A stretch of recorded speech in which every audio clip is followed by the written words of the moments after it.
Olá galera, vamos dar início à nossa primeira videoaula do curso Introdução à Gastronomia. Esta primeira passagem, essa primeira videoaula nossa, nós vamos começar com as aulas de 1 a 6, onde os temas são a história da gastronomia, a gastronomia regional e gastronomia em eventos. Todos esses tópicos vocês podem acompanhar pelo material de estudo, ou seja, a apostila que vocês receberam. Então vamos lá.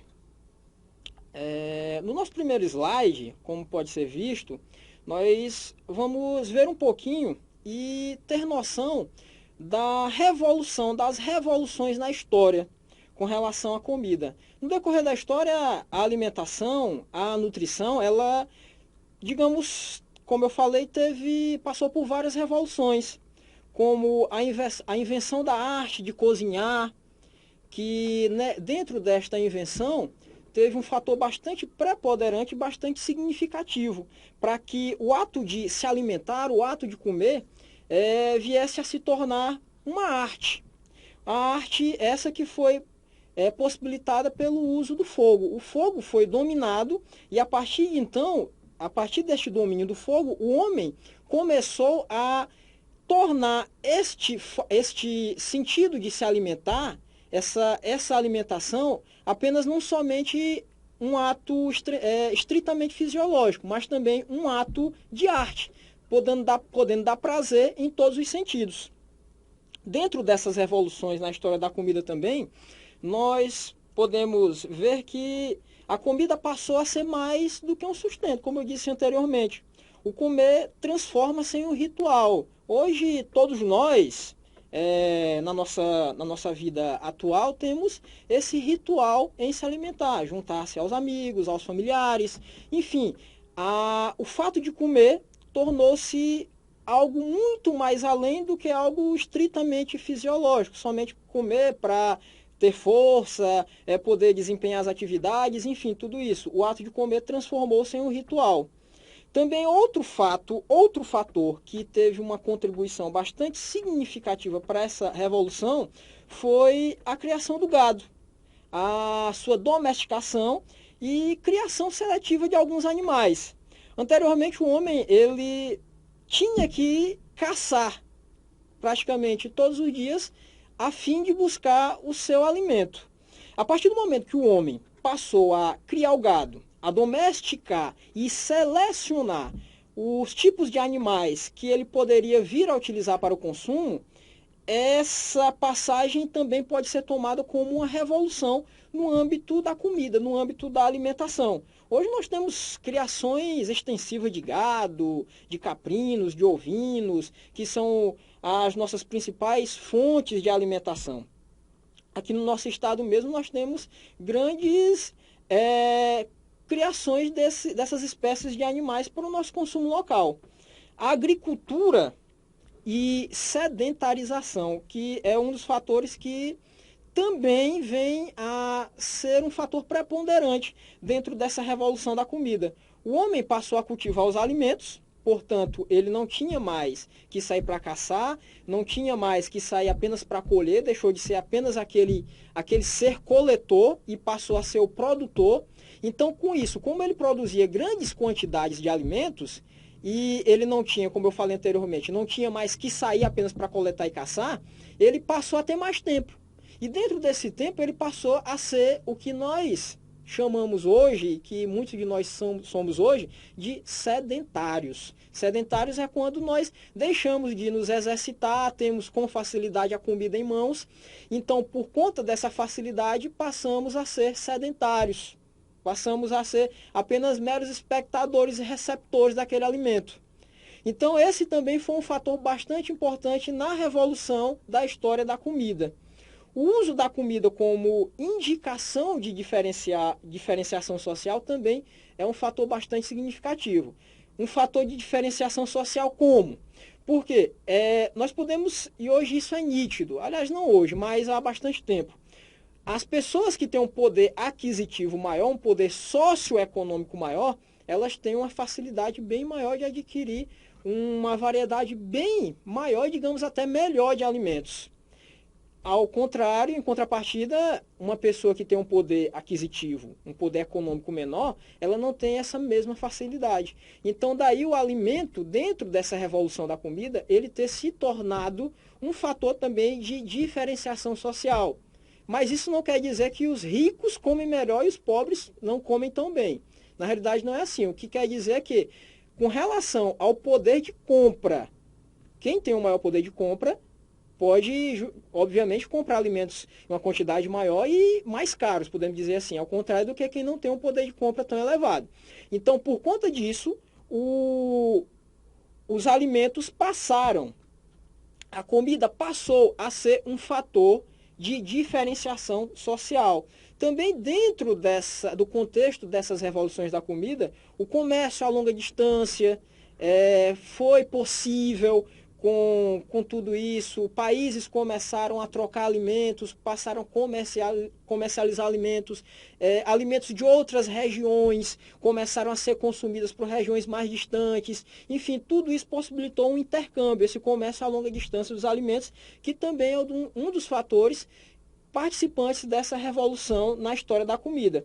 E também a industrialização do mundo em desenvolvimento. Hoje, praticamente tudo aquilo que nós consumimos, tanto no nosso lar, como em restaurantes, lanchonetes, enfim, em todo e qualquer ambiente, tudo aquilo que nós consumimos, grande parte é industrializado. Também isso foi um dos fatores participantes dessa revolução da comida.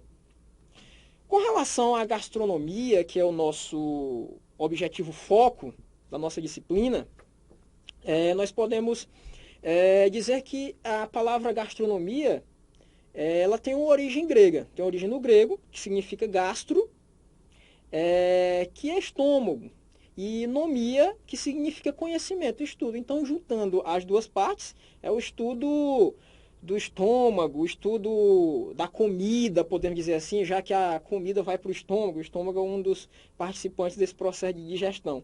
Sendo assim, podemos dizer que a arte da gastronomia envolve a culinária, os recursos que se usam no preparo dos alimentos, as bebidas e também o lado cultural, que caracteriza e diferencia uma região da outra, desde os primórdios da humanidade. Então, como eu falei nos slides anteriores, a gastronomia ela vem a ser a arte do comer, a arte do se alimentar, passando também por todas aquelas revoluções que o alimento, que a comida passou no decorrer dos tempos. Então, a gastronomia vem a ser essa arte que nós damos hoje para esse sentido de se alimentar. Fazendo um passeio pela a história, na pré-história, que vem da origem do homem até o aparecimento da escrita, nesse período a sociedade era nômade, ou seja, pré-urbana. O que quer dizer esse nômade? Que os homens não tinham uma residência fixa, então eles viviam se deslocando de um local para o outro, em busca principalmente do alimento. Aquilo que eu falei lá no início, os homens antes eram apenas coletores e depois de muito tempo, nós vamos ver lá na frente também, passaram a ser também produtores. Mas nessa época aqui, na pré-história, os homens eram ainda nômades. O homem coletor, o homem caçador, que alimentava-se de frutas, de raízes, legumes, peixes e até mesmo caracóis, tudo aquilo que ele vinha a coletar no meio ambiente. Ele não tinha descoberto, ainda não tinha preocupação, como também não tinha descoberto o quanto era significativo ele vir a criar, a produzir o seu próprio alimento. Então, nesse período que ele era estritamente coletor, caçador, ele desenvolveu armas. Dentre essas armas, nós podemos destacar os arpões, as lanças, as redes, os arcos e as flechas. Muitas dessas ainda são utilizadas nos dias atuais, mas muitas dessas armas vieram desta época da pré-história. E também algumas armadilhas para auxiliá-los na caça e na coleta desses alimentos. O homem começou a caçar renas, cabras, porcos, galinhas e outros animais que eram justamente de serventia para a sua alimentação. Ele começou a organizar-se em grupos para caçar. Antes ele caçava individualmente, então ele começou a ter a percepção de que se ele se organizasse em grupos, ele poderia ter uma força maior para poder pegar mais animais nas suas caçadas e coletar mais alimentos também. E ele também passou a utilizar o sal, que podemos considerar como sendo um fator bastante importante na diferenciação do sabor desses alimentos que ele consumia antes. O sal foi algo extraordinário nesse período. Foi a descoberta de que ele poderia utilizar esse elemento para tornar os alimentos que ele consumia com um sabor melhor, com um sabor mais palatável. E como eu falei anteriormente, ele dominou o fogo nessa época. Então ele deixou de comer a carne crua dos animais que ele caçava e passou a comer a carne assada. Dentro também desse período da pré-história, ele, além de caçar, ele já começou a despertar também para semear e colher o trigo. A cevada, o milho, a batata, o feijão, a mandioca, alimentos que começaram também a ser acrescentados na sua dieta. Podemos observar que ele, de estritamente coletor, apenas de caçar e de colher os alimentos que estavam à sua disposição no meio ambiente, onde ele era nômade, tinha que ficar, quando acabava o alimento em uma região, ele tinha que migrar para outra até encontrar onde tinham alimentos que ele pudesse passar a colher novamente. Então ele passou a cultivá-los. Começou a ter a percepção de que ele poderia cultivar os alimentos para o seu próprio uso. Então, como eu disse, ele passou a cultivar esses alimentos para fazerem parte de sua dieta. Desenvolveu também utensílios para conservar os alimentos. Antes, os alimentos que eram coletados tinham que ser consumidos prontamente porque estragavam facilmente, haja vista que eram carnes. Então ele começou a desenvolver alguns utensílios que foram de bastante serventia para a conservação desses alimentos. Ele também começou a domesticar alguns animais para o seu próprio consumo. E dentro desse processo de cultivo e de domesticação e criação de animais, ele começou a observar o sol, começou a observar as fases da lua, começou a observar os períodos de chuva, onde ele começou, dentro dessas observações, a ver quais eram os períodos propícios para ele cultivar determinado tipo de alimento. Os períodos propícios que eram significativos para ele sair para começar a domesticar determinado tipo de animal. E o domínio do fogo propiciou a ele que muitos desses cereais, o trigo, a cevada, o milho, a batata, o feijão, a mandioca, esse domínio do fogo propiciou a ele que esses cereais passassem a ser aquecidos. Ele começou a fazer receitas, digamos assim. Esses alimentos aquecidos, eles poderiam ser cozidos, poderiam fazer mingaus, poderiam fazer uma variedade de receitas que antes não era possível, antes do domínio do fogo. Então podemos observar que o domínio do fogo, o fato de o homem começar a cultivar os cereais para o seu consumo e a domesticar e criar os animais, fez com que muitas preparações começassem a surgir. Justamente o foco do nosso estudo dentro da nossa disciplina. Já na Idade Antiga, começou a se ter início a culinária. A culinária com as primeiras, como é que eu posso dizer? Os primeiros relatos da fabricação do pão, que foi feito pelos egípcios. A Idade Antiga também trouxe o vinho, o mel e a cerveja, que é tão apreciada por tantos hoje em dia. Nessas civilizações antigas, como os sumérios, os babilônios, os assírios, egípcios, como eu já falei anteriormente, hebreus, fenícios, persas, hindus, chineses, gregos e romanos, muitos desses povos que até hoje eles são relatados em passagens até mesmo bíblicas, foram esses povos que começaram a dar início ao que nós temos hoje como culinária. Lógico que naquela época essa culinária era algo que estava despertando, não é algo tão elaborado e tão sofisticado como nós temos hoje em dia. Então, nas diferentes culturas, religiões, e essas culturas e religiões trouxeram consigo diferentes formas de alimentação. Os reis e chefes dessas civilizações passaram a ter pessoas para preparar os seus alimentos, os cozinheiros. Então, essa atividade de cozinhar, ter uma pessoa que seja estritamente para fazer os preparo dos alimentos, começou a surgir nessa época, com os primeiros cozinheiros.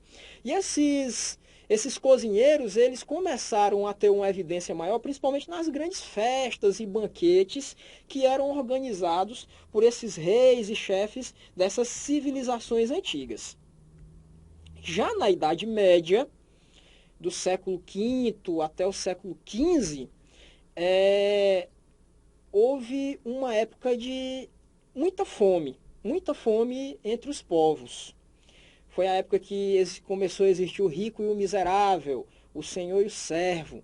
Então, nessa época, começou a surgir, e que infelizmente é algo que nós observamos ainda nos dias de hoje, que é esse distanciamento entre os que têm o que comer e o distanciamento entre aqueles que não têm o que comer, entre os que têm o poder financeiro e aqueles que não têm.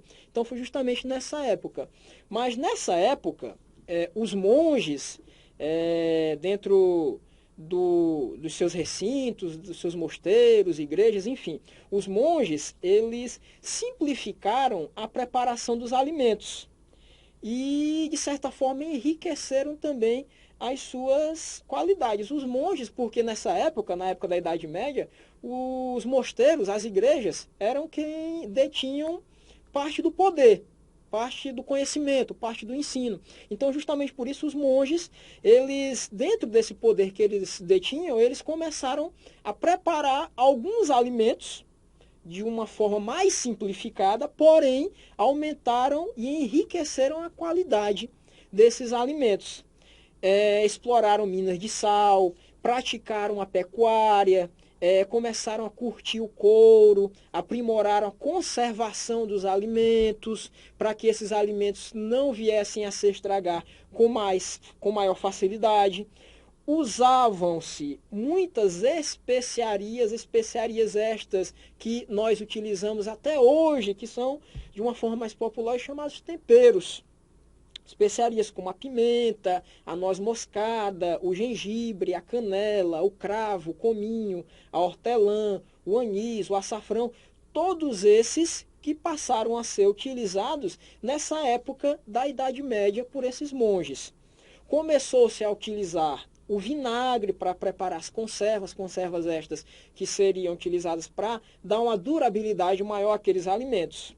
E na China houve, digamos assim, o início da invenção do preparo do macarrão, que muitas pessoas pensam que foi na Itália que teve o surgimento dessa massa, desse alimento, mas foram os chineses que começaram a produzir o macarrão, e hoje o macarrão é mundialmente conhecido e bastante apreciado por muitas pessoas.